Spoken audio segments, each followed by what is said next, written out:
If you'd like to contact the show, send us an email at liveonfourlegspodcast@gmail.com or get involved in the conversation on social media.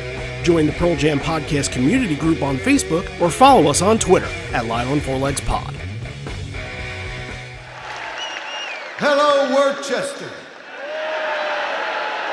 I'm fucking with you, Worcester. I'm fucking with you. Worcester. I've heard about 10 different things. All I know is it's a pretty nice and cozy room, and we're very glad you all made it here tonight.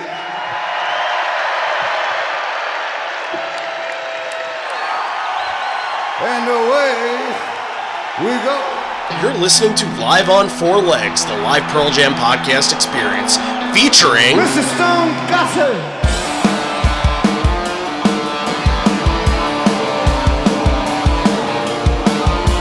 Gentlemen!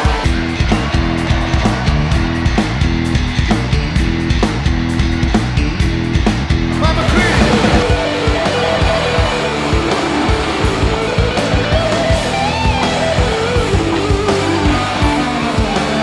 Matt fucking Cameron in the drum.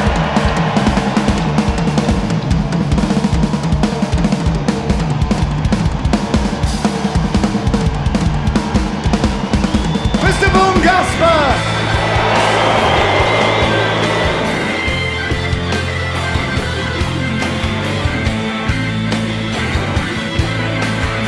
You can call me Al, you can call me Ed, you just fucking call me, why don't you?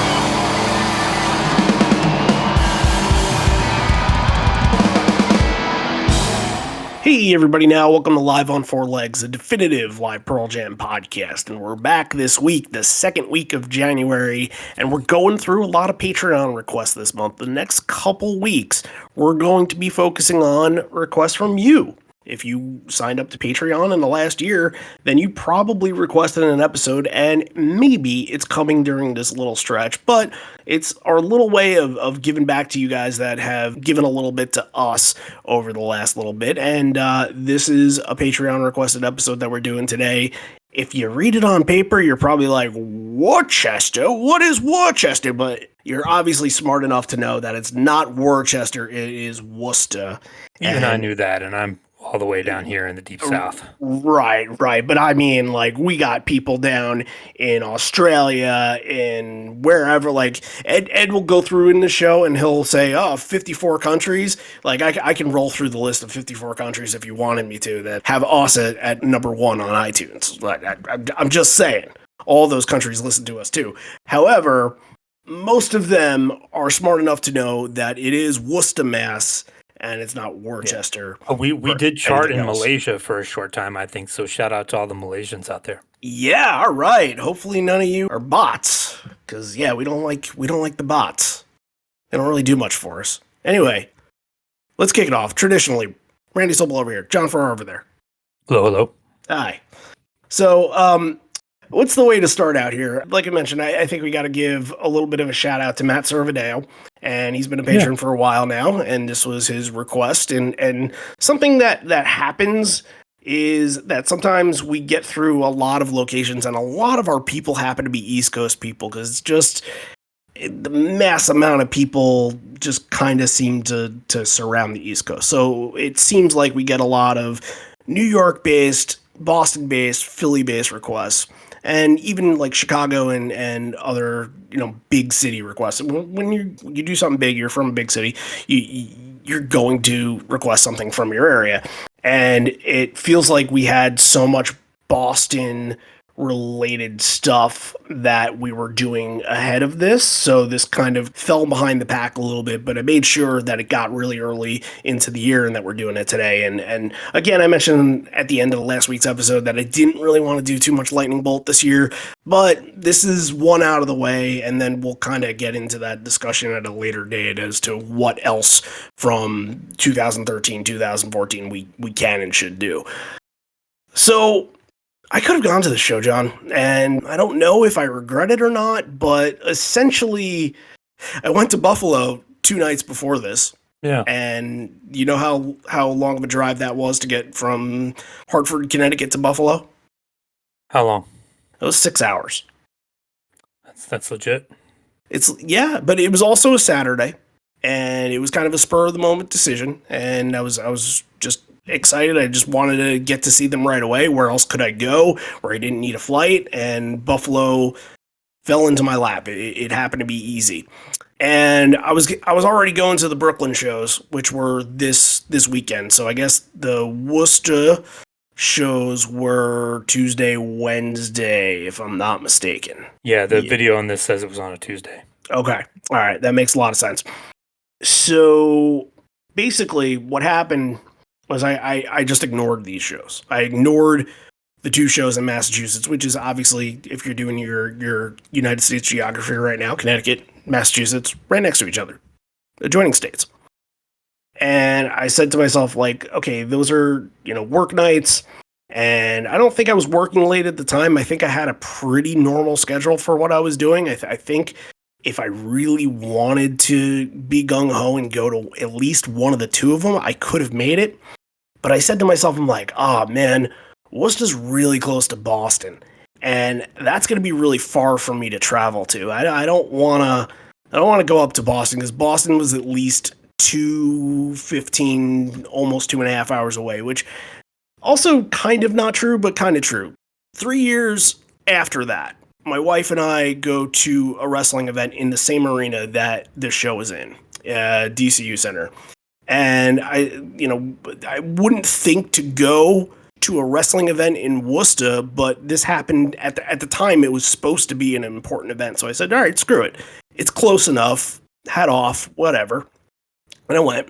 And I was living basically in the same area at the time, so it would have been the same amount of time car ride wise. And I'm like, okay, well, 2.5 hours. I'm bracing myself for when are we going to leave and how long is it going to take? Am I going to need a sitter for my dog? And we do the math, and it's like less than 90 minutes. And I'm kicking myself. I'm like, no, I could have drove that. I could have done that in one night. I could have if I wanted to go to both of these, I could have gone on Tuesday night, drove back, went to work, sucked it up, and then went back the next day, and then spent the next night sleeping so I can go to Brooklyn on Friday. I would have sucked it up and done that. So 3 years later, I was a little pissed off at myself that I didn't actually take the time to figure out how long it was. I was just making assumptions, but I could have been at these shows. It's always interesting when you look back, because there have been some like that for me too, where like I could have easily gone to Atlanta in 2000 and 2003. I just didn't. I just wasn't into it. Didn't feel motivated to go. But like looking back here, like that, it would have been so easy. But you live and learn. Especially after this, where we didn't have shows for a long time. I think you and I are both in the same boat where we don't want to let that happen again. And you went and got a chance to see him last year. Yep. And now it's like I want to get as many chances as I can before it's gone for good. Second other conversation here is just, we kind of made fun of this whole thing, Woostah, and I figured I'd bring this into the conversation that, like, okay, why? A lot of you might be thinking right now, why don't they call it Worcester? Why is it Woostah? And I did a little bit of research on it today, and the best of my knowledge, this is how I was able to figure it out, because it derives from an Old English, the word Chester, or I think it's Chester or something like that, the way that they pronounce it. That is a Latin word that derives from the word either town or camp. So the way that, and oh my God, I'm going to get killed by people in the UK. I get killed by them because I know, like, there are towns like Leicester, and yeah. Leicester, right? Gloucester or something like that. Mm-hmm. Oh my God, I'm gonna get killed. I'm gonna get slaughtered by them. Oh yeah. But in their dialect, there are certain vowel sounds that they don't say, and that's sort of where this stems from. So you not only get that you're taking out the ester part, the S part of Worcester, and you're turning it to Worcester, but you're also adding in the fact that the normal Massachusetts accent is something derived from hell, and everything is a frickin' vowel sound. So you're turning what would be Worcester into Woostah. So it's a completely different mentality. Yeah, I just call it the Goodwill Hunting accent. Right. Well, yeah, that's Yeah. the whole thing. So Yeah. yeah, that's pretty much that. That's the Yeah. best. And look, I'm gonna get Boston people at me. I'm gonna get UK people at me, and it's fine. I'm telling you right now, I might not have it right, but and if I don't, then put me in the right direction. I'll admit when I'm wrong. But that was the best, to my recollection, is the way that I was able to kind of piece this together. And I only bring that up if anybody was seriously wondering. I think I even remember being like younger and even seeing people write it like Wooster, like people just didn't know. There was a pizza place called Worcester Street Pizza, and it was Woostah. Hmm. And yeah, that's just how they did it. But again, that was something I don't even know if I knew of it until I moved up into New England. I don't think it really kind of clicked in. I thought that it was just Boston and then everything else, but it's its own little thing. So, okay, other narratives in this. Look, it's Lightning Bolt Tour. It's the third show of the 2013 run and the first leg of the 2013 run. So a lot of these songs are getting their very, very, very, very early look, and still kind of getting their feet wet with a lot of this and figuring out what they like. And at this point, everything had been played at the going into the show multiple times, aside from Getaway and Sleeping by Myself, that hadn't been played at all. They didn't touch those until like the middle, like the late first leg, and then Sleeping by Myself wasn't until much later in the second leg. So they know what they like and they know what they want to present to the crowd. It's loaded with Lightning Bolt songs, of course, but you're getting kind of the early feel and the early process of where they wanted these songs and how they felt about them. Yeah, they're kind of feeling it out as to like what was going to stick and what wasn't. Because like some of these, you look and like you get the Lightning Bolt Mind Your Manners combo, and that would become ubiquitous. Like you would get that almost every show. But then you get stuff like Swallowed Whole that like popped up a few times and then disappeared, and Let the Records Play without its sister song next to it. It comes a little bit later, but they're still just kind of playing whatever they like, Yeah, pretty much. And not only that, but add into the factor that this is the first widespread tour that they don't have an opener. So they're it's opened up, they can go for 3 hours straight and do whatever they want. And that kind of obviously from the beginning aspect, and this is really where they can sort of make the decision to ease into the show and play 3 slower ones, more methodical ones, instead of just playing one of those and then jumping right into more of the high energy stuff. And, while that idea wasn't developed on this tour, it was made a thing on this tour. It was made relevant, so to speak. However, probably the most notable thing that you think of when you think of the Lightning Bolt Tour is that Pendulum was the opener essentially every single night. And that's not the case here.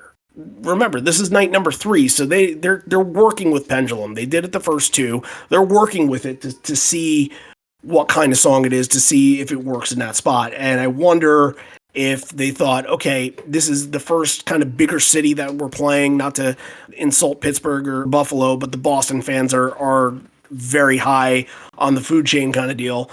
I wonder if they kind of saw that as saying, let's go back to kind of the old classics here. Let's give them a release into Long Road and see how that opens up the gates. And it feels like the crowd right away is on top of all of it, and it works.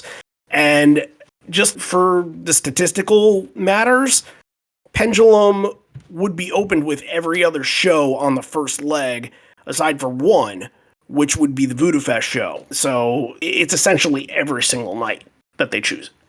The opening of this show is a little unique. Did you know that this is the first time they had played Release and Long Road back to back?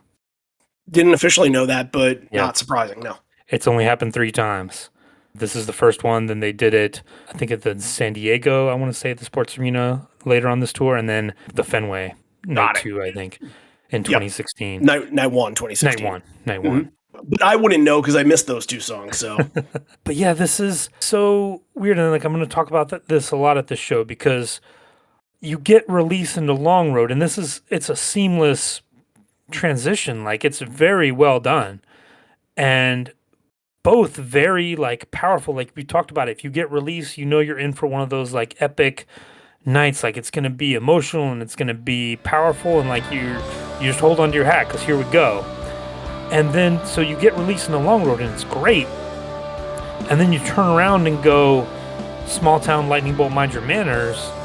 And it's just like all of that kind of tension and momentum that you built up just kind of fizzles out. I felt like this was going to be a different kind of a show for them to be like, this is the first time we're going to do these two kind of, backbone epic openers together.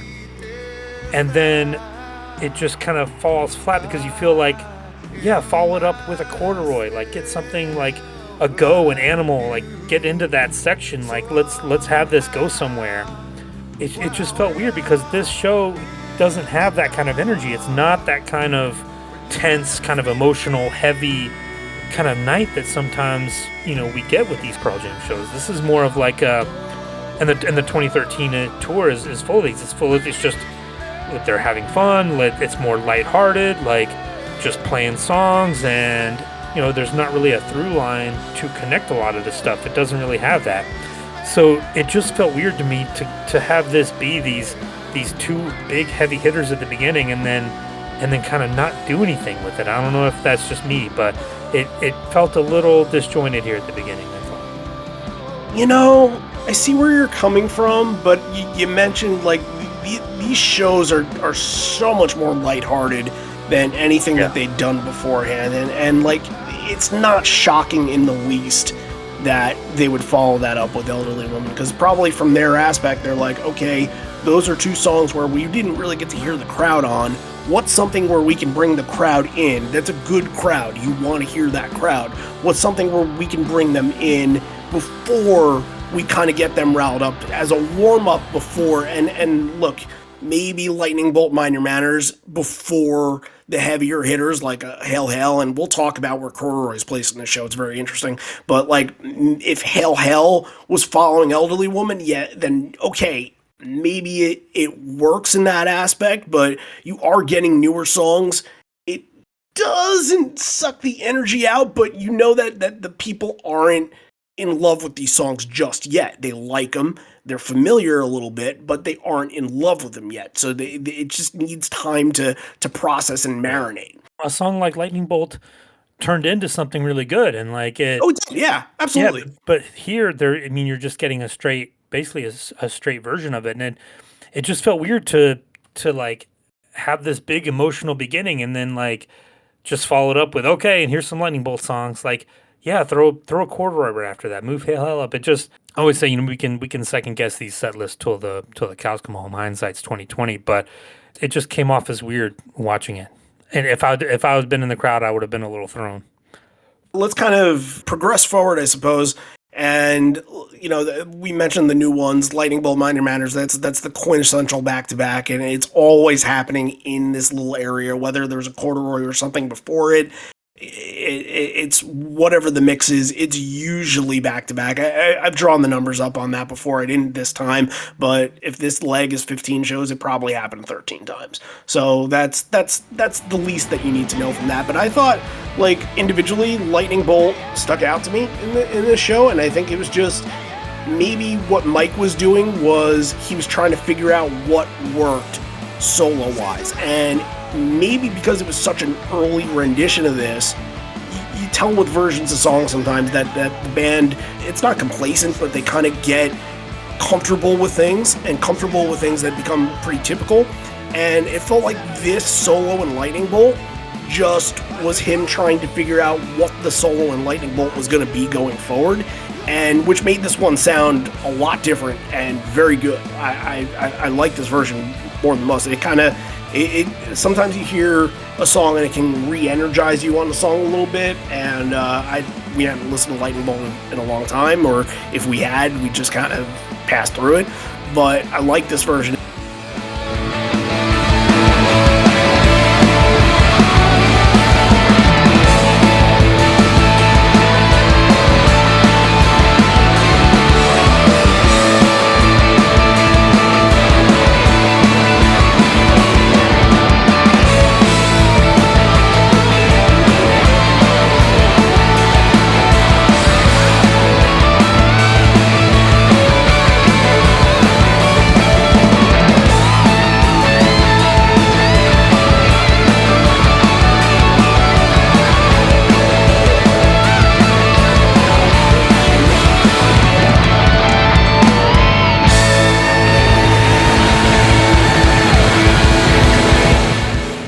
Mind Your Manners got a trio of backup singers. I don't know if you noticed that, but not just Matt, but Mike and Jeff are chiming in on Mind Your Manners as well. Like that, I thought that was pretty unique for that.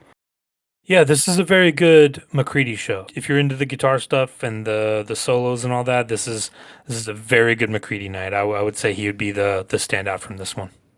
Yeah, I'm not going to argue that. I think you got a point with that one. Hail kind of following this up, and then we're parting to get the in between conversation with the crowd here. But Hail, what I want to mention here is that for about 3 or 4 months since the 2021 shows, I was trying to think of what song had this like fast clapping beat to it, and I'm like, he does that because that was something that they implemented when they were playing Super Blood Wolf Moon. And I'm like, once he was doing that, it was kind of like the middle of the song when they were kind of building back into the final stanza of it.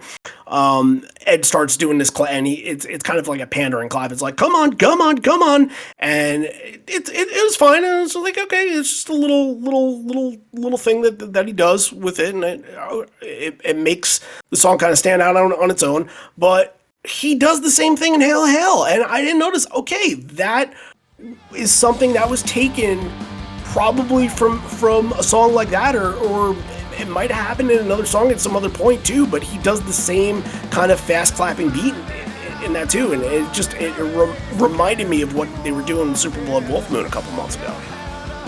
Yeah, I can see where that'd be the same thing. Yeah, I think they've done Do the Evolution too. Yeah, that makes sense. To get that really like kind of fast clapping going. Yeah, Hell's good. It again follows up, kind of stuck in between these kind of lightning bolt songs. It's kind of an outlier, but it's always good wherever you get it. So it kind of kicks the show up back into overdrive a little bit temporarily. All right, we're getting to speech time, and he's just soaking into the applause.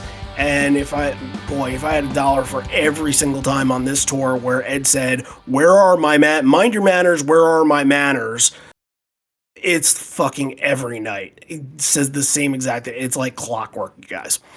So, mind your manner. Where are my manners? Good evening. Hello, Worcester. Makes fun of the name a little bit, and then mentions that the Red Sox were winning the night prior, and said it'll be a good and a long night tonight. And we'll get to the Red Sox stuff a little later. A lot of baseball here. A lot of baseball. There is some baseball, which I like, and I think you're a little passive on, but we'll work through it.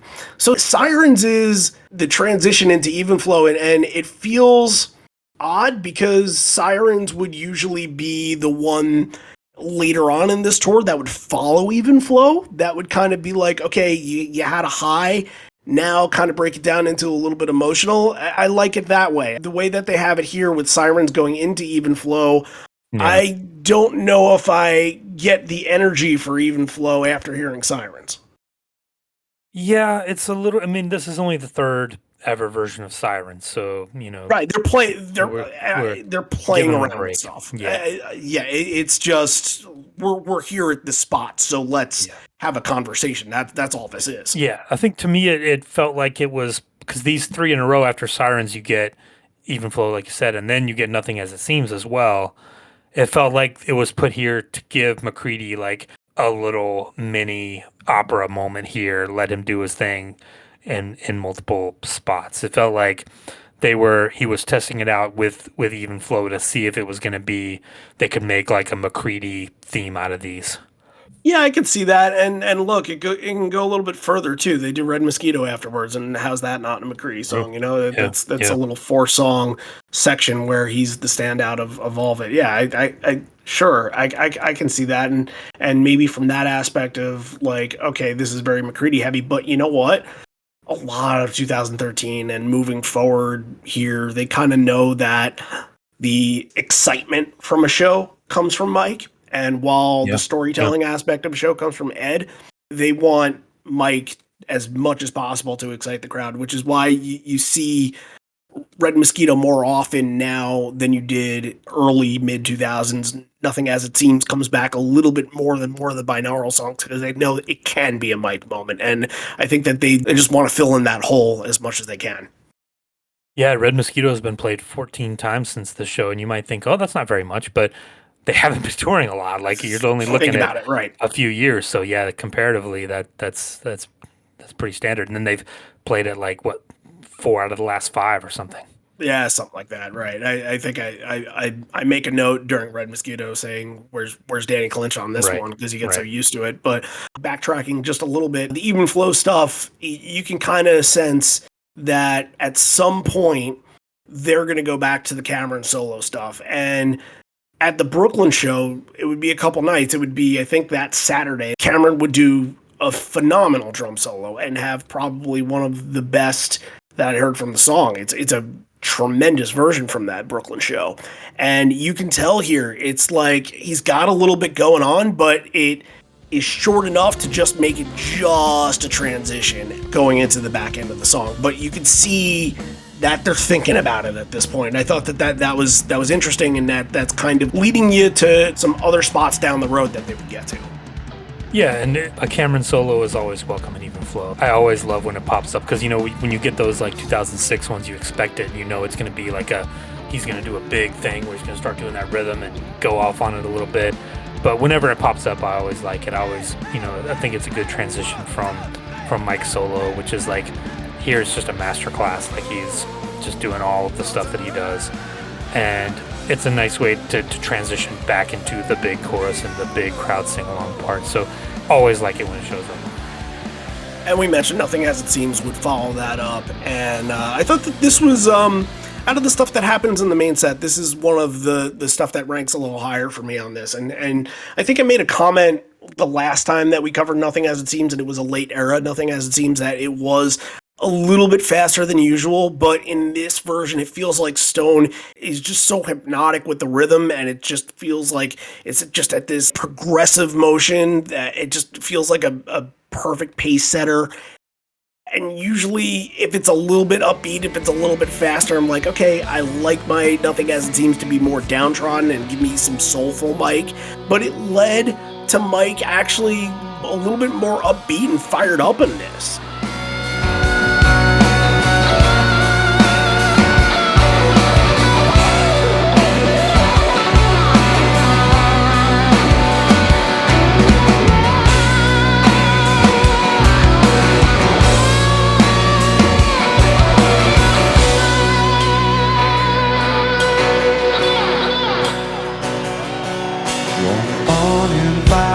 From a storm, a blanket like the ozone. Kind of always talk about where Mike is with his solo and kind of it being the voice inside of him that comes out. And in this, he's just like, this happiness. I'm going to make this happy song.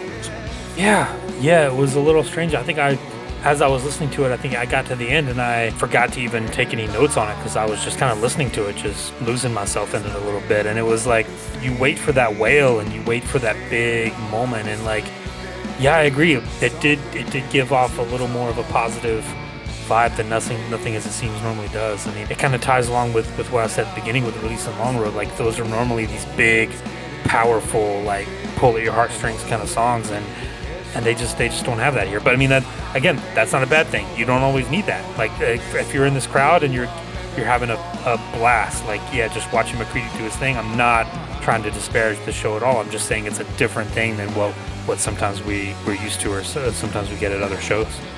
And that's okay. Again, different era. Like, this isn't 2000. 2000 is going to be a totally different thing in amongst itself. Like, the people that went to those shows in 2000 that were kids in 2000 in college or just out of college are now going to these shows potentially with their children. And the band has children. So it's a different mentality from all different ranges and sizes there. Like, that's all it is. To understand that there's different structures to the song, I think is a good thing. And I think that's a little bit of why we exist, at least. So we transition from Nothing As It Seems into Swallowed Whole, which we don't talk a whole lot about on this show because it's only been played 15 times. We probably covered it about 6, something like that. We don't get to talk about it, and when we do, I always call it their attempt to recreate Unthought Known's magic and how it just never quite reached it in another alternate universe. Maybe the crowd does attach itself to it, but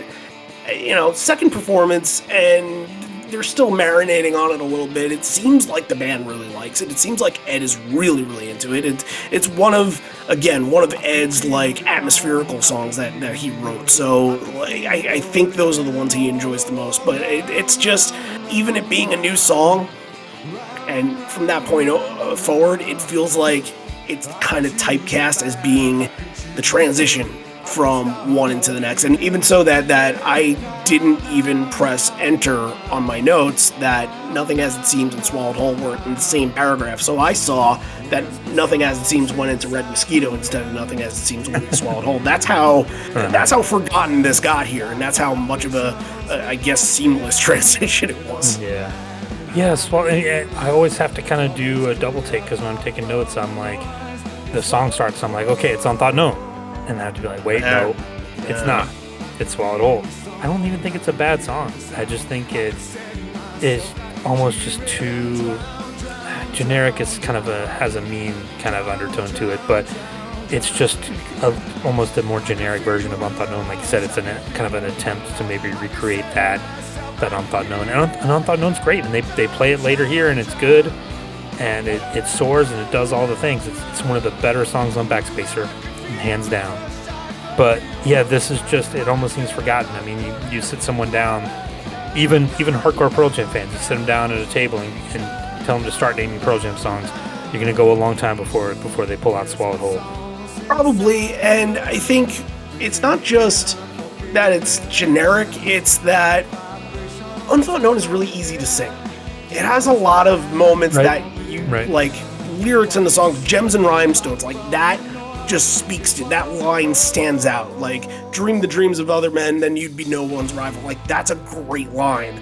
Swallowed Whole doesn't have any lines like that. It doesn't have anything really that memorable aside from, and if you really want to make the correlation, the song title is actually in Unthought Known, which is, I guess, a hidden way for us to say that that's why those two are connected. So, all right, I think we move forward. We got some no code and Vitalogy to talk about, like we mentioned Red Mosquito before, and Red Mosquito is going to go into Whipping, which is going to go into Corduroy. So we got a little bit to talk about here. Again, Red Mosquito, great, loved it. Mike is on fire for the 4th time out of 5 songs. Very, very good. No Danny Clinch, but, you know, shit happens and he's following Bruce around or something like that. Whipping, and I don't know if you heard before that, it wasn't an add-on to the set. It was on the set list originally, because I checked the set list originally, and it seemed to be there. Actually, no, Whipping and Corduroy, I think, were added, because I think there's a little arrow that's going down in between Red Mosquito and Infallible. So yeah, they were added, but you hear Ed in the background say, "Let's do Whipping, let's do Whipping." So that was kind of cool. But Whipping is one of those songs I think you clearly want to hear a 93 through 95 era one, but I thought that this was a banger of a version. Very, very good, and highlighted by how ridiculously fast Matt's playing. Especially towards the end, it keeps going, and it feels like it keeps picking up steam as it's going along.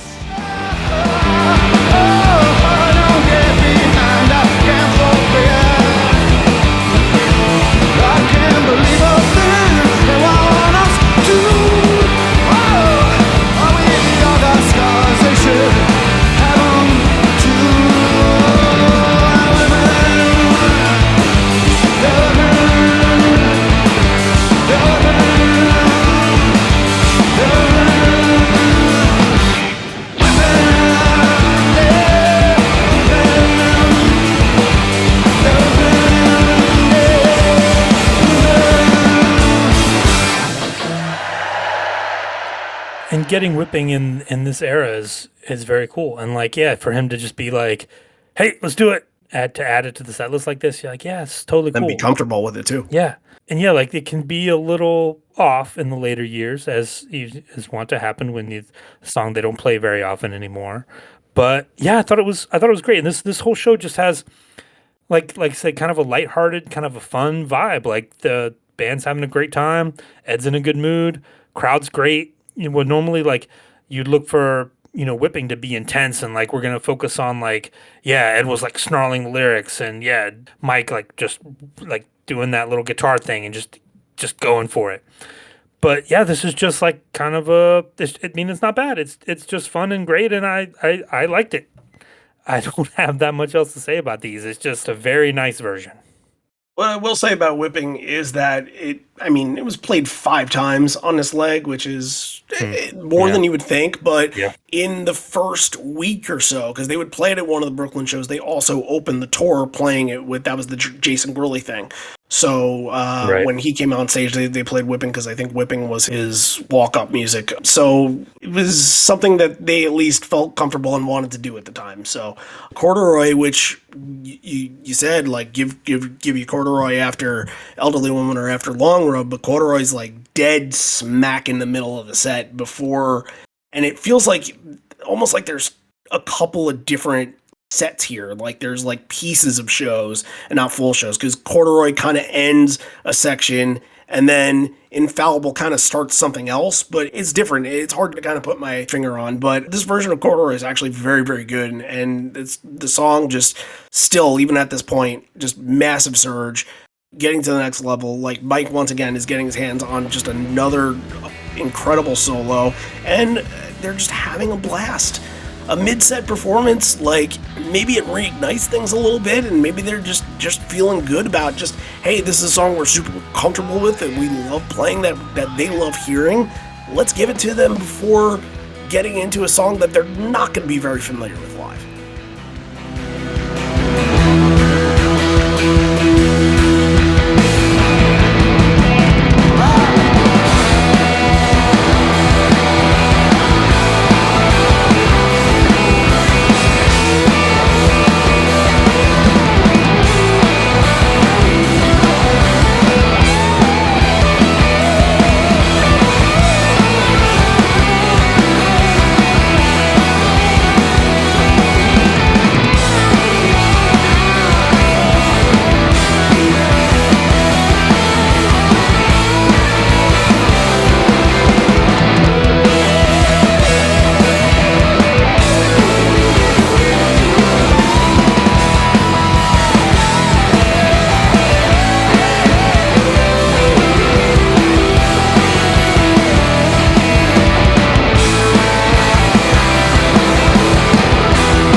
It was very good.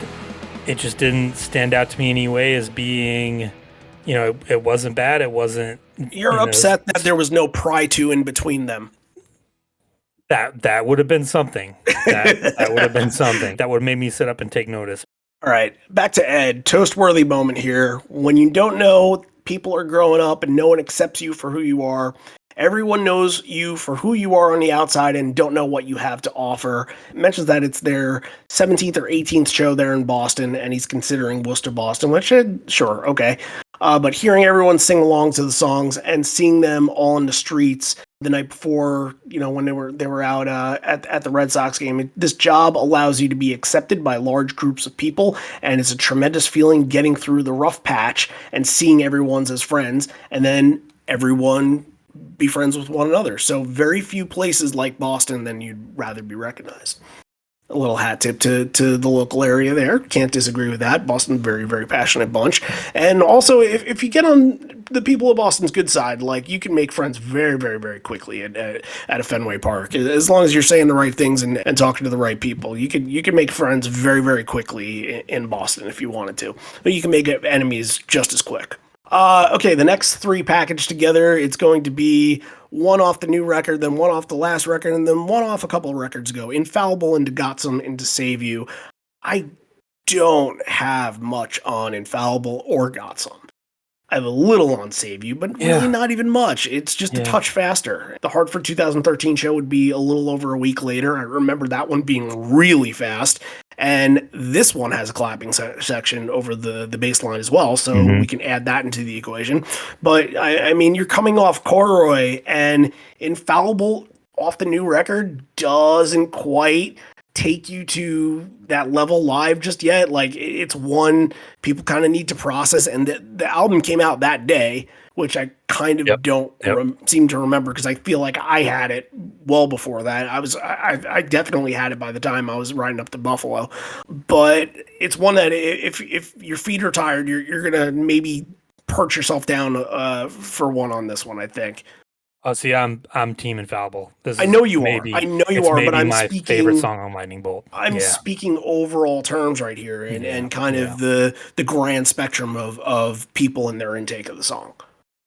Yeah, and again, only the third time they'd play it, so people really maybe not sure what to do with it. But yeah, I thought it was really good here. Actually, I don't mind the Corduroy into Infallible kind of transition. You know, I know there's a speech there, but that didn't seem weird to me to get Infallible after Corduroy. Very good. And, you know, you are not a fan of Got Some. The fans of the podcast will know. But I thought Got Some was fine. It felt good. Had a good energy to it. Save You is one that, you know, the last few times we've gotten it, it's really stuck out to me and been like, whoa, that's a highlight. Like, that's something to go back to, and that's something that sticks out. But here it felt like it just kind of blended into part of the pack. Just, you know, unfortunately, you're right. The pack. Yeah, and that's the whole. Right. That's kind of the whole part of this main set that I don't know if it's disjointed, but it all just seems to kind of like it all just meshes together. It was hard for me to pick out 20 songs. Very long. Yeah, hard to pick out like big moments from this. It's an hour 45, an hour 50, and to be honest with everybody listening in right now, that's why I want to stay away from the Lightning Bolt stuff.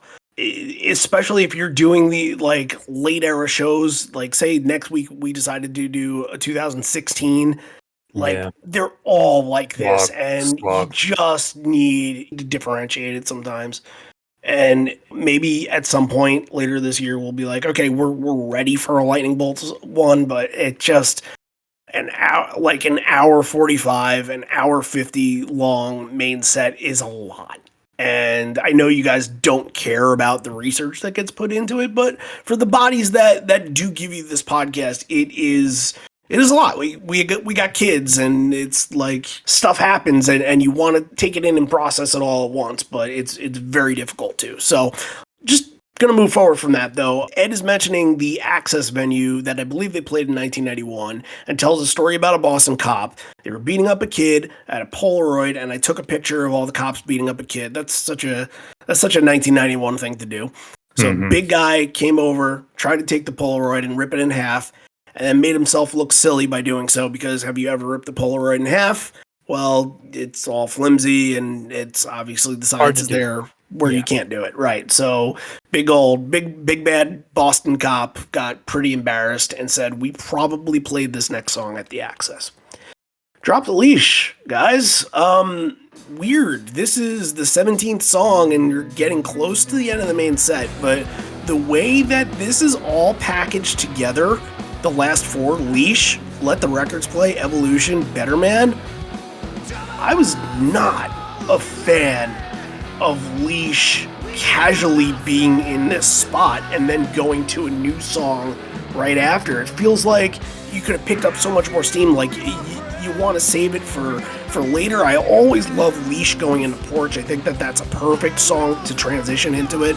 I mean, it reminds me of 91, 92. That's probably why.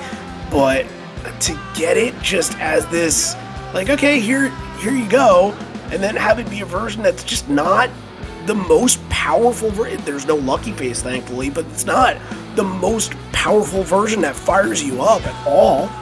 It's just, the whole thing feels odd. Well, again, it just feels like it's lost in the shuffle here.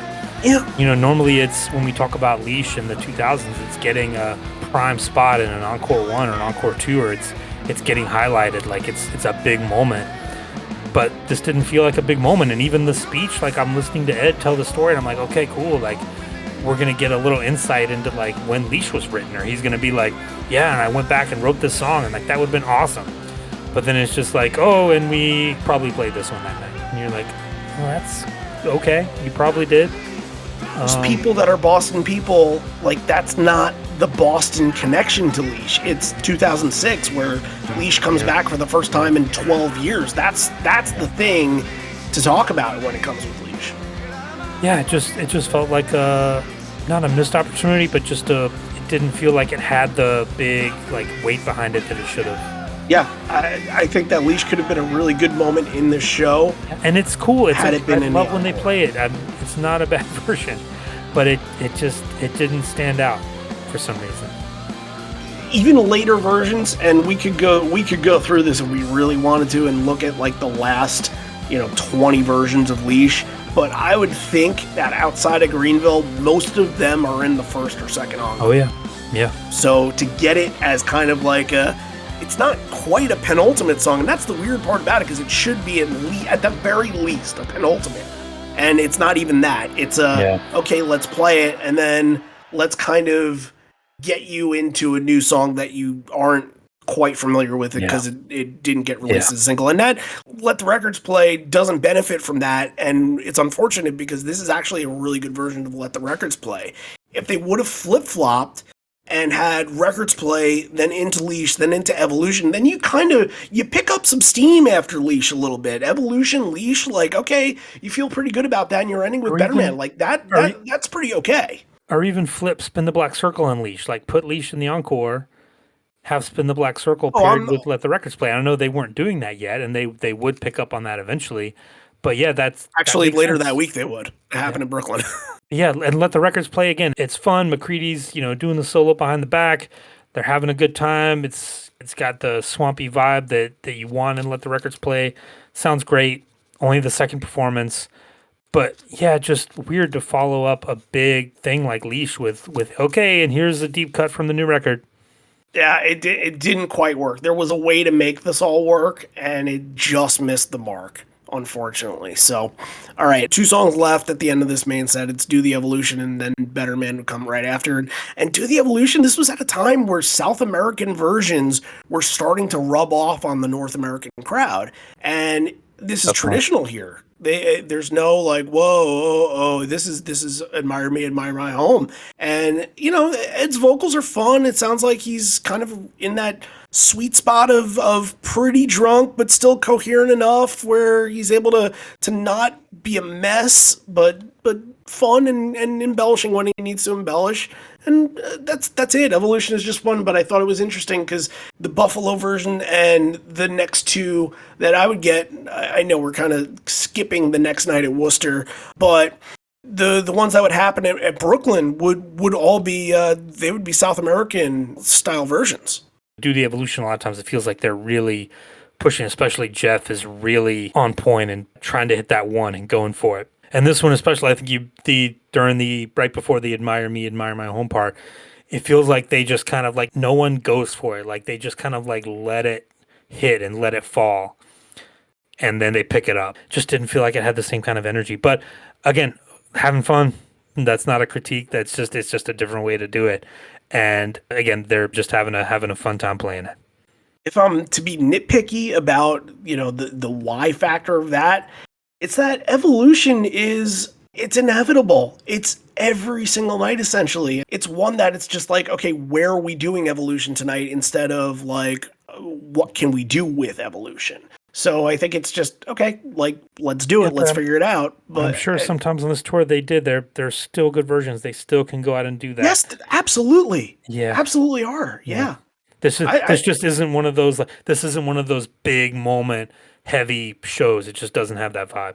Let's finish off the end of the set here, and Ed is going to address the crowd, who he says, any plans for tonight? Because we can keep playing here. We can stop playing if you want to watch the Dodger game or the Cardinal game. And that gets boos and hisses from the crowd, of course. But he mentions they had the incredible opportunity to go to Fenway the night before this, thanks to the old friend Theo Epstein, who was general manager or Pobo of the Cubs at the time.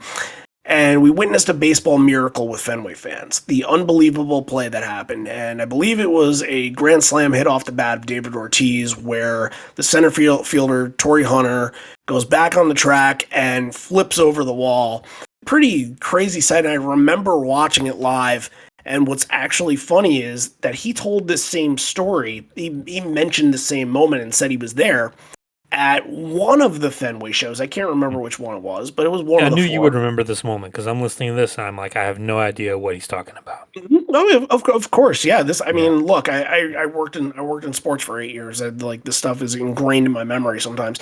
Here's the thing: my original memory when Ed said that was that I thought that this game was when I got back to the hotel in Buffalo. I thought I went and I put this game on and I saw that moment, but it would be the following night. It would be the next night that or the Monday. He said Monday, or I'm not sure if it was Monday or Sunday. It was either of those dates that happened. But my memory seemed to be always that and I know I watched some baseball game after the Buffalo show, and I don't know if it was something important that happened or what, but I guess in my head it was always this. So when Ed said that, oh, I was there at whatever Fenway show he said that at, I'm like, no, you weren't. You were in Buffalo. You liar. You weren't there. But I was the one that was wrong on this one. Yeah, I know Ed's made some mistakes on facts and figures before, but no, it was me. I raised my hand on that. But says, it was such a miracle that now I have a strong belief in God, and his name is David Ortiz, and he wears number 34. And hey, maybe by this time that this episode comes out, he will be Hall of Famer David Ortiz. They end the set with Better Man. Crowd taking over, and at this point, listening to it, it's just like you're hitting an hour 45. You're like, this is insane. Break it up just a little bit. Like the sweet spot is 17, 18. Like that's the sweet spot right there. And none of these songs I was ready for this main set to be over. Yeah, none of these songs. There's no like Lucan in this to kind of like pad the numbers. There's no, whipping is kind of fast, but it's not like most of these songs are 3 to 4, at least 3 to 4 plus minutes. There's no Lucan and Setting Forth are usually the ones when you look at a set and you're like, whoa, 19. Oh well, they did one of those, and that's the reason why. But nope, all of these. This is just 20 straight up songs. And give credit where credit's due, because Better Man is a very good choice to end this main set, other than like the Rearview Mirror would be the other big choice that you would normally get. But I don't think Rearview Mirror would fit after all of this. Like Better Man is the fun, happy-go-lucky, big, the big, rock ending and like the big jam. So yeah, it makes sense that Better Man would be the end of this main set, and it's a very good version. There's a couple of things like. And Mike comes over to Ed and they jam a little bit. Like Mike goes over to Boom at the end, kind of foreshadowing a little bit of what would happen at the end of the show. Save It for Later bit is great. I'm sure you wrote down all the stuff about the cities that they talked about. Don't run away to New Jersey. Don't run away to Pittsburgh. Don't run away to Seattle. But if you do, say hello to the guys for me. It was cool. Yeah, it was fun. Better Man at this point is always going to be on top of its game and good, and the crowd, it's going to be a lot about the crowd response. This is a good crowd. Good crowd is on top of songs that they know by heart, and this is 100% that they're always going to know. And you're finishing a long set, but it's a nice finish to a long set. So, all right, here at the encore, time to pause for station identification. This, as we mentioned before, is a Patreon requested episode, and if you want to get in on the action a little bit over at Patreon and get some exclusive episodes, but not just that, but get your own where we can talk about your show and tell your story, then that's what we do through Patreon, and it helps out the show and some of the things that we want to do when they're going to go back out on tour this spring. So hit us up at patreon.com/live-on-4legs. There are 3 tiers. The bonus leg is going to get you everything and all the content. The Giga leg is going to get you the request, but I'm going to get into something in a second that it's going to be a little bit of a change of mindset here. And it's going to get, the Gigaton leg is supposed to get you the request. And then the Horizon leg is going to get you everything and a profile episode and a credit on our website and a profile on our website, liveon4legs.com. Contropedia, I should say. What I plan to do, I just decided, all right, why not, is that, a lot of people that have been patrons for a long time, it's been about 2 years now, and some people have had their episodes, some people haven't. I'm at this point where I want everybody that's been a patron for a good while, good amount of time. Look, if you've been part of the bonus leg for a couple months, for 6 months, a year, give us a request. We'll put it on the list. We're not going to do it next week, but we'll put it on the list. We'll edit. We want to see what you got at this point. We want to change it up. And even for you guys that have had requests before, we're open to taking second requests now. I think that's the big thing. Like we want to see what else is out there. We want to see what else you guys got in your arsenal. And I talked to a couple people that have put in their requests, and they're good shows that I haven't dug into before that I'm excited to dig into. And maybe they'll be this year, maybe it'll be early next year, who knows? But those are things that we get excited about. We get excited about the one, look, we're going to have a couple months this year where we do some specialized shows. We're going to do some vault shows. We're going to do some very unique shows that's going to kind of be part of a specialized month. We're going to do We're going to do Unplugged. This is the 30th year anniversary. We're going to do Unplugged and all of those, Den Haag, Rotterdam, Utrecht shows. We're going to do all those leading up to Unplugged. So that's all stuff to look out for, but that's all stuff that we feel it's necessary to do. I think what we get excited about are the ones that we're just completely unfamiliar with and it catches us off guard. And wasn't really unfamiliar with this show, next week's show completely unfamiliar with. So just throwing that out there for everyone. Yeah. And I'll say too, and we haven't talked about this lately, but we do have a Discord, and it's not just for patrons only. So if I know Discord's new for a lot of people might not be familiar with it, but it's like community-based social media. It's a lot of fun, a lot of good stuff going on over there, a lot of stuff that we don't talk about anywhere else. So if you're on Discord, if you're interested in that, send us a message and we'll send you a link. It's a lot of fun. You might notice if you follow us on social media, we are putting together some polling aspects. We're asking people what their favorite shows from specific years are, and if you see that show that we're excluding dates, it's either because we've done the show already or because we're going to do the show in the future. So we're trying to get people excited about what to vote on, and one of the things through the Discord that we've been doing is taking all of those that have been suggested and finding 4 to put out as a later Twitter poll to be like, okay, what's the show that you guys want from 91 to get thrown into the mix? And that stuff will all come a little bit later, but that's the kind of thing we're taking the nerdism and we're really digging deep down into it in the Discord. So it's good for people that are already like that, but it's also good for people that are like, okay, who else? I don't know anybody that is this nerdy. How can I be more of a nerdy Pearl Jam fan? How can I learn more? Like we got old school people that are hanging out in there, talking to the hallucinogenic recipe guys, which, by the way, since we're talking about Patreon, put the Zurich 92 episode out on Patreon. So if that's something you're interested in, that's over there. Again, patreon.com/11forled. So yeah, there's a lot of stuff to keep in touch about and communicate with us on. But probably the best thing that you can do is just keep listening every week and keep into the podcast. So back to the rock. We get back from break and Ed mentions, hey, we got a little time. Let's sit down and play a few from here. And the sit down section, pretty standard for 2013. Get a couple acoustics, get a couple of quiet ones for sure. Shouts out to all of the people behind the stage and subscribers to Modern Drummer to get a look at Matt Cameron. That's going to be a point we're going to bring up once Last Kiss comes along. That a little interesting. I think we were a little deceived. But anyway, this next one is dedicated to one of the greatest writers of all time, Howard Zinn. I think about how every day it still feels like he's around and he's here somewhere with us tonight. If we didn't mention it before, but I had made a note of it, one of Ed's guitars actually has a sticker that says Zinn on it. Does. Yeah. So, and anytime they go to Boston, you'd even see it the next night, songs specifically written with Howard Zinn quotes, Down's played. And I mean, usually Down is in the set list whenever they come up this way.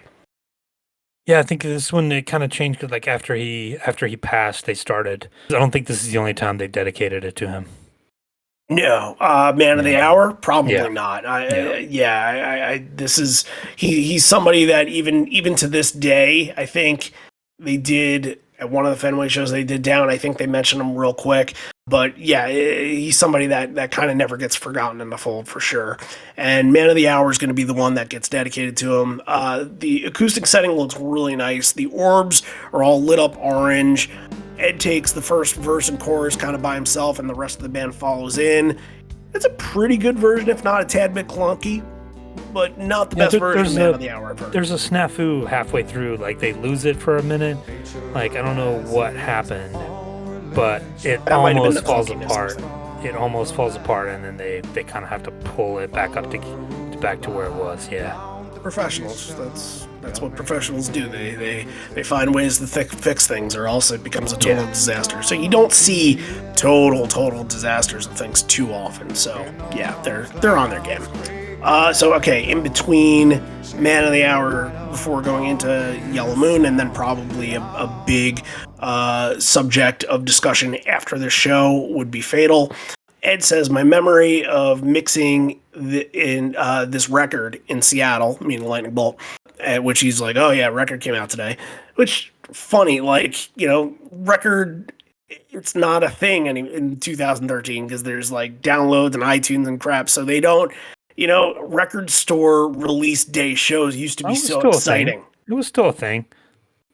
Yeah, but you would think we've done other shows before where they released the record on that day and it was part of the storyline, and this is just very much the back end of it. You know what I mean? It made me laugh too because I think he gives away a copy of the Lightning Bolt record to someone. Yeah. It made me laugh because if you guys remember, there was a problem with the pressing of Lightning Bolt. I'd gotten one from the 10 Club, one of the first ones, the first order, and it was all screwed up. There was surface noise. It was all there was parts of them that wouldn't play. And it was due to I think they explained it was due to the die cut nature of the cover, such an intricate kind of cover to it that it screwed up the pressing, and they had to resend pressings out to people. They had to do a separate one and send it out to people. So my Lightning Bolt, I have the original one and the fixed one, the corrected one that they sent out. I hope the one that this person got was one of the good ones. Yeah, right. Yeah. I'm not even sure if I've ever listened to my version of Lightning Bolt on vinyl. I'm sure it's probably the next batch that got fixed, but I kind of knew that, but I guess I didn't know the specifics of why. Yeah, it's just one of those rumors that you had heard. Yeah. But this is pretty interesting, this story, because he mentioned that he'd been writing the bridge to Yellow Moon, but on this day they saw what happened at the Boston Marathon on TV. And then he kind of makes this comment, you wait for 25-foot aliens to come down so that people of all races, people of all religions can come together and as one and protect themselves. And he's like, well, we do have that in a form of climate change. When you see that, you got to have faith to overcome, just like I had faith in the Red Sox in the eighth inning. And, it's a tribute to what happened. That I'm pretty sure that was the first time they were in Boston since the Boston Marathon bomber. So that was really nice stuff from Ed, and takes you into Yellow Moon. Undervalued Pearl Jam song. I think Absolutely. Not talked about a whole lot, but also tough to attribute to Pearl Jam. Tough to give this song to a person and be like, yeah, this kind of defines Pearl Jam. You know what I mean? Yeah, and that Ed speech depressed me a little bit because, he's talking about, the world needs this big coming together moment. We need something to tie us all together. And what you think a global pandemic would be the thing to do that, but we see that it has not. And it just kind of made me sad and depressed. But yeah, this Yellow Moon I think is one of the highlights of the show. It's great. It's finally there's finally something that has a little bit of an edge to it, that had a little bit of tension and felt like they were focused and into it. I thought this was one of the highlights of the show. I love this version of Yellow Moon.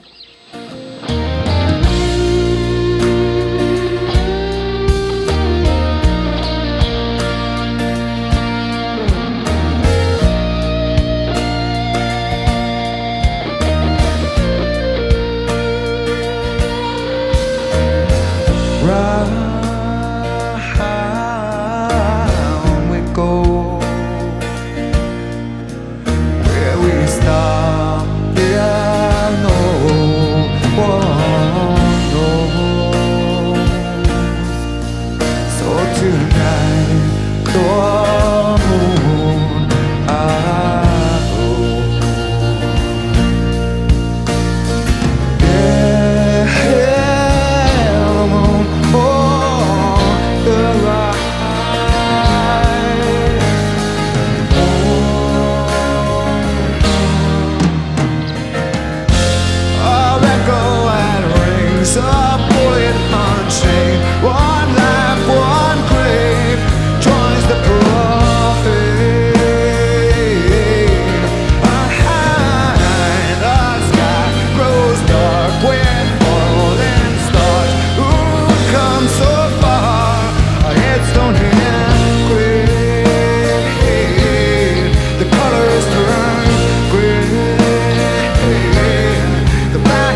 obviously the first 3 shows they're getting it in the beginning, and it's only been played 26 times. So after the lightning bolt initial lightning bolt years, it was kind of sparse to kind of play throughout. They wouldn't go back to it as much, but yeah, it's a nice song. It's a really nice song, and it's not. Good. It's good.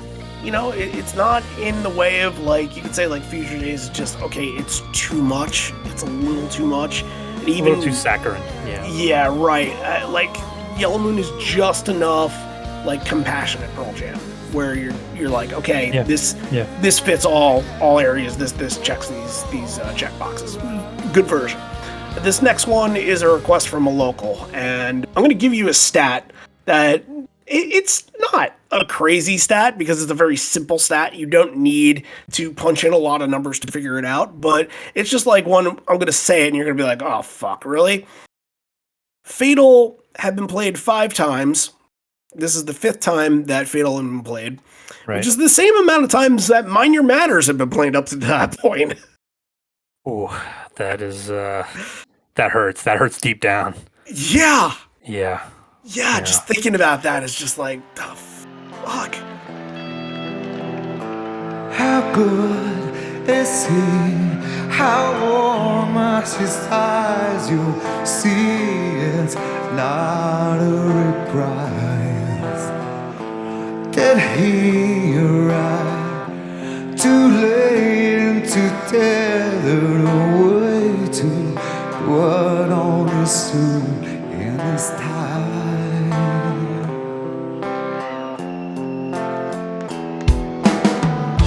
How good is he? Oh, how warm is his heart or ego?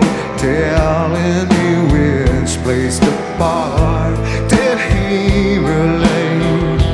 The message is clearly, hardly grounds for dismissal outright. Grounds for dismissal outright.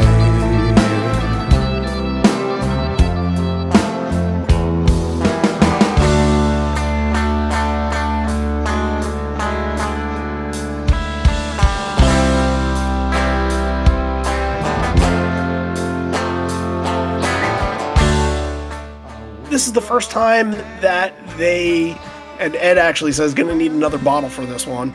The first time that they had played it since Buffalo in 2010. This is actually, surprisingly enough, as a podcast, our 6th of 8.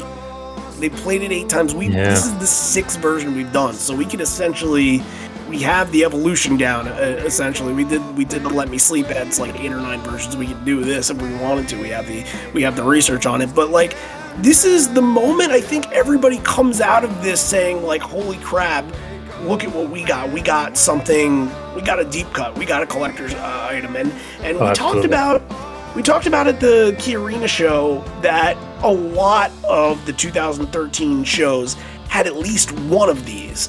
And it feels like out of all of them, it feels like Fatal is just tipping the rare scale just a little bit more than something else would. You know what I mean? Just a little bit more than like an all or none. Because not just that it's rare, but it wasn't on an album. It's a lost dog. It's a phenomenal song. And it's very strange that, and even listening to this version, this is not that great of a version of Fatal. I thought it was just, they were working through it. There was light in areas. It didn't feel like they were feeling a vibe from it, and it seemed like it's not the Benaroya version. Yeah. No. And it seemed like if they worked off of the Benaroya version and played it more after that, and this became more of a thing, even like once or twice or 3 times a tour, then they could figure it out and make this really good. But I don't, you play it so few times, it's not going to get there. Right, but you're right. Like, this is the one where afterwards you're like, oh shit, we got Fatal, and like it's the one when you're watching the set list on the message boards or whatever, everybody pops up and you're like, oh fuck, like I could have, like, I'm sure you in hindsight, like, oh, I could have gone to this and gotten Fatal. Oh, that absolutely. And the next night was Other Side, so that's even rarer than Fatal. Yeah, and again, like you said, this is just the era of like, yeah, we'll play anything. What do you got? Somebody throws out a request for Fatal. Hey, why not? We've only played it 4 times to this point. Like, sure, why not? 4 times in 10 years, break it out. I think we had talked to Clay Davis, who told us that, Fatal is one of the ones that if I ever get it again, it'd be too soon because he had heard it 3 times, and you can only be so lucky, right? Yeah. Come on. Spread the wealth a little bit. Share the song a little bit more. So, all right. Ed says that this next one is going to be for all the couples that love and like each other. That's a Parks and Rec reference for most of you that get that. Just Breathe. And the band is out here for Just Breathe. It's Boom, Matt, and Mike. You say the band and people get excited, but they're not. You shouldn't be, because you're missing the key element that makes this song what it is. I was so mad. Yeah, Jeff. Yeah, I was pretty upset too because I saw Matt back there. I heard Boom. Sometimes you don't even get Boom back there. Like that's Mike. This song is 100 times better with that bass line on it. 100%. There's not even a question to it. Like in my mind, sometimes it's not even worth the discussion without the bass line. Like Mike was there, but he was kind of he wasn't doing the bass line. He was just kind of following a little bit of what Ed's rhythm was, just kind of like plucking a little bit, and I'm like, that's weak. I don't even think Matt was playing. I think he was just Matt was just singing back up. Yeah, that's it. And he even come on, man. I know you need a piss break, but you gotta step up when this song comes up, man. Gotta do it. I don't think he makes the calls. That is the guy right up in center that's making that call. So it's Boom's got a nice emotional touch on it, and I guess maybe the idea was for this version to have that feel to it, and if that's what they wanted, that's what they got. So is what is. All right, this is where Ed's holding up the new record, throws it in the crowd, gives it to somebody in front. It's not a CD or a download. It's a nice piece of plastic vinyl that sounds great when you play it loud. Our favorite mode of transportation, and it's called Spin the Black Circle. It's a cool, just way of introducing that. I got like a giddy kind of fun vibe when he said that. I thought that was kind of fun. And you'd mentioned before that Spin the Black Circle and Let the Records Play would very soon be packaged together. And like I mentioned, I believe it was the first Brooklyn night where they did that. They did a whole thing, mentioning the local record stores and kind of vinyl was starting to just rise just a little bit. And I think in the next 3 or 4 years, vinyl would continue to rise until where it is today. So it's starting to get back up there, but for a long time, anytime he was in a place where there were a lot of notable record stores, he'd be like, keep those places alive. And now he's just like, new place, I can pick up some new stuff. And it's a fun version of Spin a Black Circle, and it's going to take you into Unthought Known, which is going to take you into the end of the set with Porch 2. And the one question I have is like, what is going on when Ed is saying something to someone in the front? He's like, yeah, that's okay. Like, you can see, like, he's communicating with somebody out there. It was weird. It was unsure what was going on, but there was a lot going on stage. There's Mike running around and all that kind of stuff, and Ed jumping off drum risers and stuff like that. There's a lot going on. Yeah, was Mike doing the laps during Spin the Black Circle? I don't think I saw that. He ran over to Stone, and I thought he was going to start it, but no. I don't think he officially did a circle. This Spin the Black Circle fell a little flat for me. Ed felt like he was really struggling later on. I don't know if it was the wine or whatever, but there's a part in the middle where he almost just gives up singing because he just can't. It was a little rough. Well, the storyline going into the next night would be that Ed completely, his voice was shot. He was starting to lose it here. You needed another almost like 90s, like a breath, or like put Leash back here. It needed something to grab onto with it, like to go from Just Breathe and to Spin the Black Circle and Unthought Known it just seems like an outlier. It didn't have anything to hold on to. It's just a little strange. It just didn't really do anything for me. And I love this song, one of my top Pearl Jam songs of all time, but just felt kind of flat.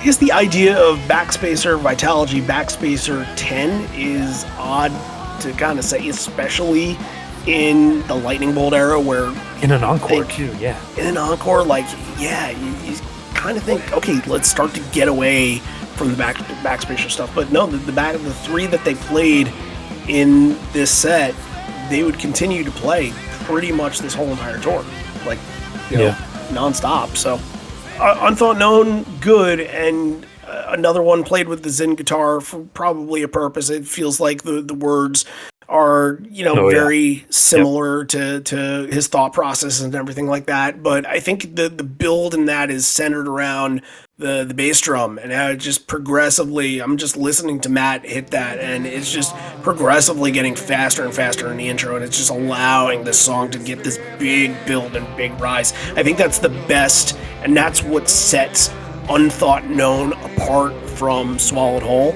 is that you get a big rise out of it. You can get excitement, you can build to that, and you can build to a big moment. I thought this version did a nice job of doing that. Oh, up to the blue sky, fill the air up with your love. Oh, black with star, feel the sky, blanket you, well, gems and rhinestone. See the path by the moon for you to walk on.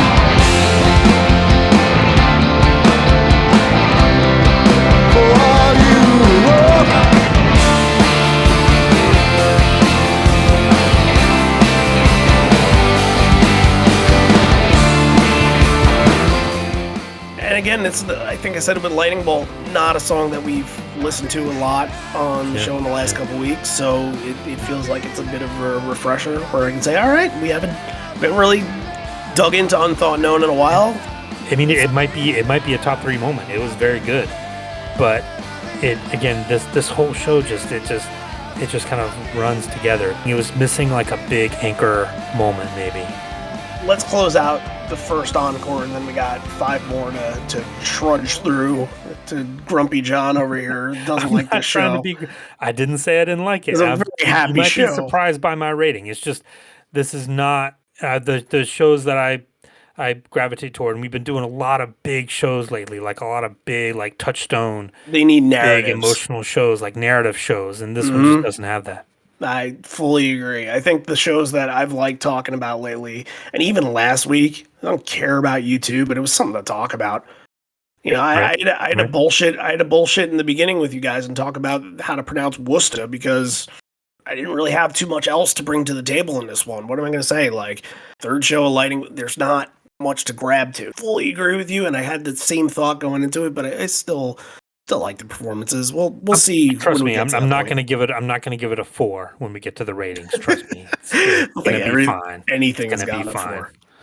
All right, Porch closes it out, lowering the orbs. Time to play ball. By the way, just backtracking way back to the beginning, but I noticed that the orbs were lowered during Small Town.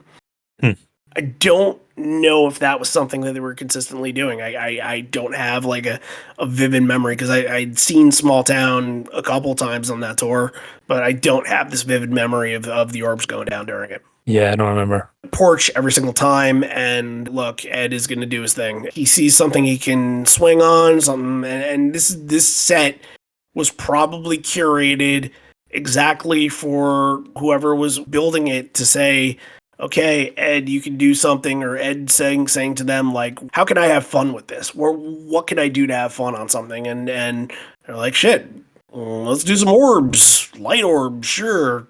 Hop on an orb, and go swinging, and that's going to be most of the big shows at this tour, what he's going to do. So, and he doesn't have like a full-fledged swing. He just kind of rocks back and forth a little bit, but it's fun for the crowd. It always gets a big crowd reaction. Mm-hmm. Absolutely. Everybody pulls out their phones, and everybody's going to get the picture. It's a big photo opportunity.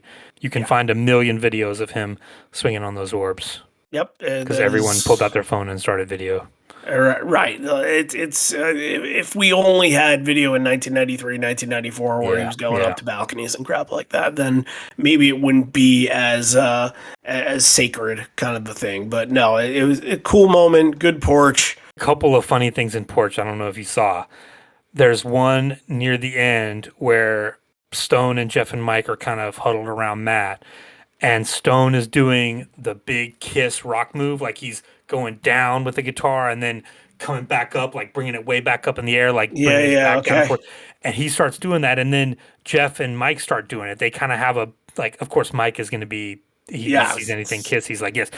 You can just see it in the corner of the video, because the video is kind of focused on Ed. but up in the top of the video, you'll see Stone, he starts doing it, and then Jeff and Mike start doing it. For a minute, there's like, not even a minute, a few seconds, all three of them are doing like the big kiss, like rock move to Porch. It's hilarious. And there's a moment too when Ed goes down in the crowd, grabs someone's hand, and the guy will not let go of Ed's hand. He like latches on to his hand, and Ed's kind of like, okay, dude, like I'm singing the song, I'm gonna move on. I got some other people on this row I want to talk to. This guy's like, nope, I got you right here. And you coming home with me, bud? He holds on to him for a you long want time. more Red Sox games? Yeah. A couple of funny moments during Porch, if you're watching. Porch is pretty much, and because of the orbs, I would think it's the set closer just about every single night on this tour, and with good reason. So, all right, second encore, another toast. Why not? We end up playing really long shows here in this town, but we need to play one for the underprivileged people in the back. And Ed says, oh, hello, 222, hello, 223. And the video doesn't do it justice because right behind the stage, like dead center behind the stage, are a bunch of empty seats. So the people are higher up. They didn't, they didn't go higher up to get the reaction from the people there. Right. So it feels like they're just singing to nothing. Unfortunately. So it's a bit of a bummer version of Last Kiss, and it's been quite a while since we've touched Last Kiss on the show, which fine.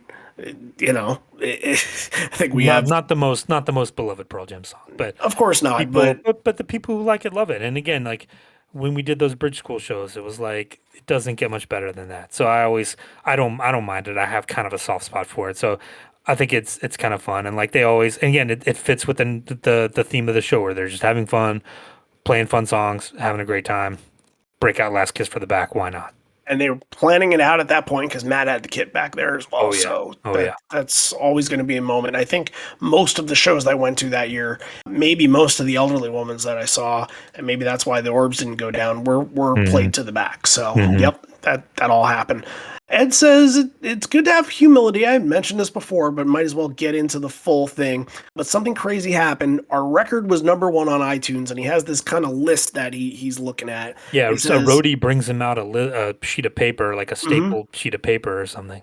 And it was #1 on iTunes in 54 different countries. And it's all like, okay, yeah, Canada and Germany and France and Italy and America and yada, yada, yada. But he's like Estonia, Antigua, Egypt, Mongolia, Honduras, Israel, Bolivia, like, and keeps going on and on and on. Random countries, all different type of places. And he mentions, he's like, we're playing a long show tonight because we don't know the next time we'll see you because we got a lot of places to visit after this. So if only, yeah. Crazy Mary follows that up, and if you listen real closely, you hear Stone's guitar kind of, and I guess this is happening right after Last Kiss, because you're going from, he still has the electric on, and I think he's going from electric, then puts down and goes to acoustic, but you slightly hear the chord for Black, and I went back and I'm like, I think they were about to play Black. The set list does indeed have Black happening instead of Crazy Mary. Yeah. So it's, but again, not a Black Knight. Wouldn't have fit in with this. That's more of a big, heavier moment. But there's something funny too. I think you hear someone in the crowd just yell out for a song, and I'm like, what is that? And I played it back, and I was like, is this person yelling out for I Davanita? It felt like they were yelling I Davanita, but he comes back later, and he's yelling WMA. So someone very loudly next to where this was being recorded is screaming for WMA, but yeah, not to be done at this show. Nope, unfortunately not. Sorry, but I'd be screaming right with you, even if it was I Davanita. I'd help you out there, but I didn't expect to get two of the random Vitalogy songs referenced in this show, but we somehow made it work. But Crazy Mary is the one here, and I think this is a good indicator of where Ed is at the night and how he's feeling, because yes, that's all you need to know. Let's spell the word loitering. A little country store with a sign back to the side, so no LOITEIRE.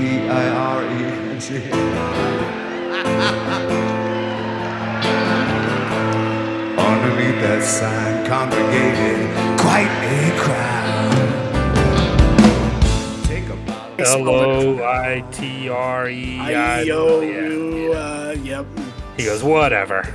Yeah, it doesn't matter. Buy him a vowel, doesn't matter. But yeah, just fun. And there's another moment where he's like laughing it off. I think it's at the end. He messes up and he's like, "Hey, I think he asked for another bottle of wine mid-song." Like just third or get fourth through bottle of it. Yeah. However, let's just zoom right over to the far north corner of the set to where Boom Gaspar is nicely perched, and you get a very, very, very good duel and good like back and forth between Boom and Mike. It's wonderful.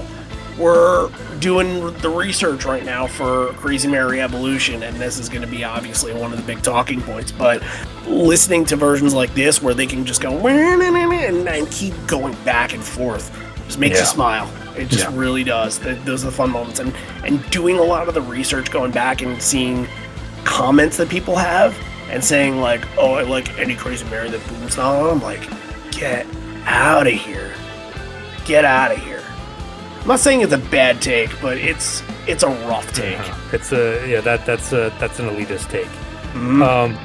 But yeah, Boom getting a little funky on this one to begin with. Felt like he was channeling some kind of like R&B vibes, some kind of 70s R&B vibes on this one to start with. But then you gotta go back and watch Mike on this. When he goes over to see Boom, he does what can only be described as a saunter over to where Boom is. He is like taking his time. It's like it's very close to a strut. He's soaking in the moment. He's just taking his time, just cool as a cucumber, just taking my time getting over there. Shows up next to Boom. He's like, "All right, show me what you got."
These are always fun. Just, again, it totally fits. It makes perfect sense that they would scratch Black and play this instead of the show.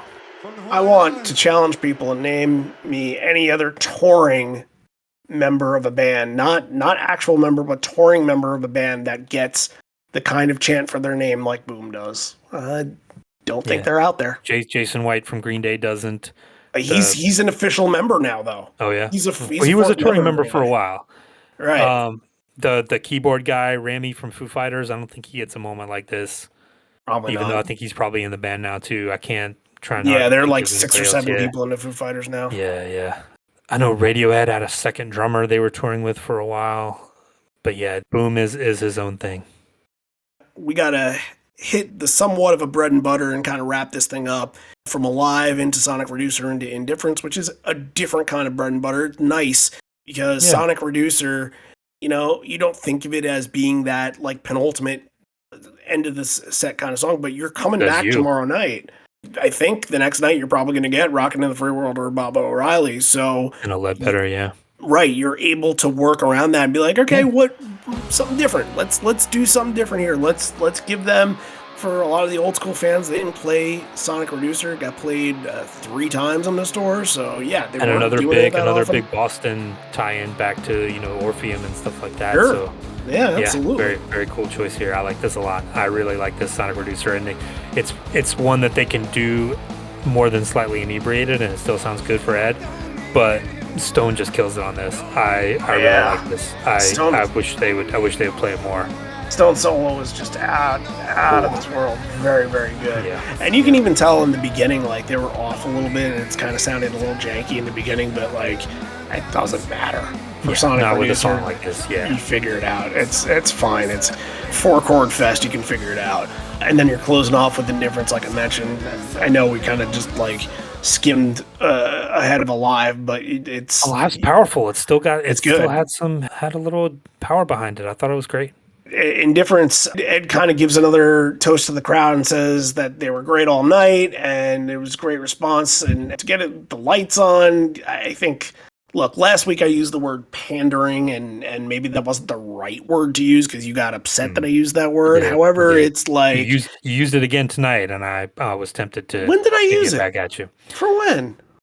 You were talking about Small Town, I think. Pandering is maybe not the right word. We got to figure out another phrase to use for those moments that are less offensive. I don't think that's conveying the right thing that you're trying to say.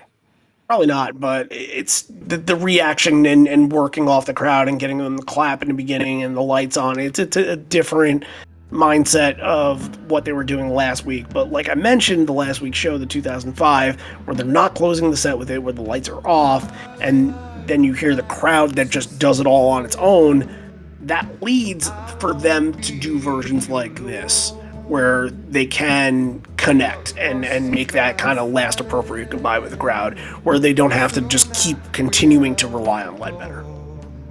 Yes, I agree. This is like the big sing-along. And it did, again, you're getting Release and Long Road at the beginning and you're getting Indifference at the end. You feel like this would be a different vibe of a show, but it's just a little strange. I just see it as just a normal night on the Lightning Bolt tour. Yeah. Really much else to say about it, but they say goodbye to the crowd, and Mike's got his shirt off for some reason. I didn't see why or how, or nor do I care. But Naked Mike McCready. Naked Mike McCready. Matt Cameron's still clothed, and then for those of you with a keen ear, he says, "Call me Ed, call me Al." It's not the bite from the theme song, but it's very close. I think that bite that you hear at the end of our opening theme, "You can call me Ed, you can call me Al, just call me," or "Why don't you?" I think that's the Paul Simon thing. That's a reference to that Paul Simon song. That's a reference to the Paul Simon song, but I think the show that it happened on happens during in and around these weeks. It's one of 4. Okay. I think it's like one of the Brooklyn shows, something like that. Because there was a time when I was creating that theme song. I didn't have the kind of bootleg collection that I did now. It was very sparse. So it got there. It built. It got there. But okay, let's pick 3 from this show that we enjoy and want to talk about more. Yeah, I'm gonna go Sonic Reducer, number 3, Crazy Mary, number 2, and Yellow Moon, number 1. Fantastic. I'm going to say Nothing As It Seems is my number 3. This is a tough one to think of a number 1. It's... Yeah. Especially from that main set. It's hard to pick something out that... You know what? Yeah. You know what? I'm going to say Crazy Mary is my number 2. I'm going to say Corduroy. And it might be a little chalk, but Corduroy was definitely... had a good energy from this show. I was definitely enjoying it. I didn't think I'd have it as my number 1, but I think I'd have it as my number 3. But I liked those 3 enough where they deserve mention. There's other things I really like in this, like Let the Records Play, and I think Fatal needs to be mentioned among the highlights of the show, even though the performance itself, Unthought Known, very good. The performance of Fatal itself, I think that... Look, I say it all the time, or used to say it all the time. There's a difference between, and that'll go into the rating, and I might as well just kind of tee that up. There's a difference between the way that you perceive a show when you see it live and the way that you listen to it on a bootleg. And if you listen to anything that we've said here tonight, it's a completely different situation than to how people intook it when they were at that show. And you can tell just by listening to it that it had a really, really good vibe back and forth with each other. The crowd and the band were on the same page. They seemed that the songs were performed fine. It wasn't anything earth shattering. It's not going to be close to any of the Everybody best left in a Boston good shows. mood. Everybody went to the show and left in a good mood. And happy to come back the next night too. Yeah. And again, look, I think Fatal's the big moment that people say, like, they played Fatal at the show. It's one of the white whales. I got a white whale, and they're happy about that. And this is the era for the white whale. But to think, in the grand scheme of things, that it's overall just a lot of fun. And a lot of people would say 20 songs in a main set. Give me that every night. That's a lot easier to intake when you're in the arena than when you're sitting in my situation, sitting in a rocking chair with your sleeping baby, listening to it on your AirPods on your iPad and taking notes on your phone. It's a different situation than actually being in the crowd and listening to it live. So I went first last week. You go first this week. Ooh, I kind of want to still make you go first, but I don't think we're in danger tonight. So I'm going to give this one a solid 7.5, solid middle of the road. Yeah, I was in between like 7.5 and 8. I don't want to say there was negativity coming from our discussion of this tonight. I enjoyed this as an overall show, but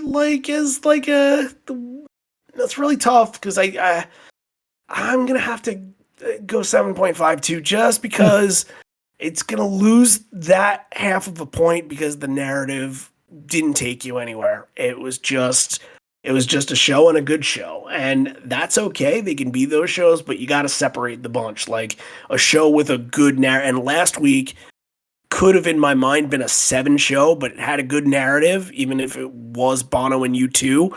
So it got half a point more for being that way. I think that this one is maybe in other cases an 8 show and loses that half for that factor. So. Okay. 7.5s across the board here. This is, not a Hall of Fame show by any means, and we're not trying to make Hall of Fame shows here, but, just stating the case, and let's just see what we have next week. What do we got? Do you know what we have? I do. We are, love it. Going back to 1998, we had a request from our patron Jeremy Curtis, and we are going to Indianapolis. You say Indianapolis, I say Noblesville, because most places will say Noblesville there, and I think we had that discussion with Clarkston and Detroit. Exactly. Yeah. Which is which, and what do you say? Suburb. And I don't know if we want to wash, rinse, repeat talking points on that, but we'll see what this ends up being on the promotion. Probably Noblesville, but yes, it's Indianapolis. Excited to do area. 1998 though. It's going to be a breath of fresh air. Very cool. I love that tour. Absolutely. Yep. Definitely something new. And hey, if you happen to like the show today, if you enjoyed what you listened to and we didn't, grumpify this show enough for you, then hey, why don't you follow us on social media? Follow us on Twitter at Live in Fort Licks Pod, or the podcast community group. All you got to do on Facebook is search Pearl Jam Podcast Community, and you should find a bunch of people that are really into the podcast, not just us, but Better Band, State of Love and Trust, Touring Fan, a couple of those other podcasts as well that do a really good job. And if you want to help us get some more visibility, Spotify has a rating system now. Rate us 5 stars on Spotify. We had in one 24-hour period, we had 21 ratings of 5 stars. I just want to shout out everybody that were nice enough to do that. You guys are awesome. And Apple, obviously, the ratings, comments, that all helps us get the visibility. If people search for Pearl Jam, search for specific terms, if they know that people are rating us pretty high, they're like, okay, we can bump this one up a little bit and give this one a little bit more play. So yeah, that'll help us out. Anything helps the show. Patreon, all that stuff helps. And just you listening and reacting is the best part. And to get in touch with us, and if you want to talk about your favorite moments from this show, if you want to talk about something that you want us to cover for the future, we're open to listening to people. If you're not even patrons, we're opening to listen to requests. We'll put it on the list, and at some point in the future, we'll get to it. The email is always open, liveinforlikes@gmail.com. So that's the way we'll close this one out, and I'll go into the spiel here. This may be the end. We're here, but not for much longer, and although we may be parting ways, I miss you already. I miss you always. Thanks for tuning in. Boy, these lightning bolt shows are long. I think we're going to do like a 24, 25 song set next week. Noblesville, Indiana. See you there. Announce the tour dates.